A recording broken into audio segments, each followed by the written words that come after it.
নবী বলছেন, আল্লাহ আমার উম্মত যদি জাহান্নামে থাকে আমি কিন্তু জান্নাতে যাব না। আল্লাহ বলছেন আপনি না গেলে তো জান্নাত উদ্বোধনই হবে না। এবারে মামলা কি দাঁড়ালো? আল্লাহ পাক বলে যে আমি তাহকামুল হাকিমিন নিজেকে বলেছি, বিচার না করলেও তো জিনিসটা সুন্দর হয় না। ও নবী একটা কাজ করেন, ওয়ালা সৌফা ইউতিকা রাব্বুকা ফাতারদাত, আমি কাউকে বলি নাই, আপনাকে না বলেছি। আমার সাল্লাল্লাহু আলাইহি রাহমাতাল লিল আলামিন কারো সম্পর্কে নাজিল করি নাই, আপনাকে দিয়েছি। ওয়ালাল আখিরাতু খায়রুল লাকা মিনাল উলা, কাউকে বলি নাই, আপনাকে বলেছি। আর আমি আল্লাহ ভালো করে জানি আপনি হচ্ছেন উম্মতের দরদি নবী। আপনি নিজের জন্য কাঁদেন নাই, সন্তানের জন্য কাঁদেন নাই, পরিবারের জন্য কাঁদেন নাই, নাতির জন্য কাঁদেন নাই, যত কেঁদেছেন জীবনে সবকিছু উম্মতের জন্য।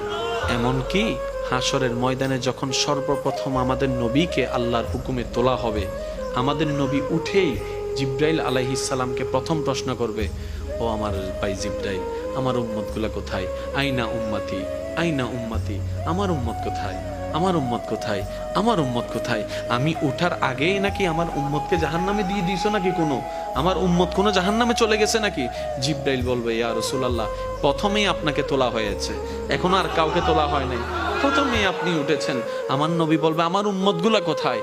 জিব্রাইল বলবে, ইয়া রাসূলুল্লাহ, এখনো তারা উঠে নাই, উঠবে একটু পরে। নবী দৌড়াই চলে যাবে আল্লাহর রহমতের দরবারের দিকে। সিজদায় যে পড়বে একটাই কথা থাকবে, রব্বি হাবলি উম্মতি।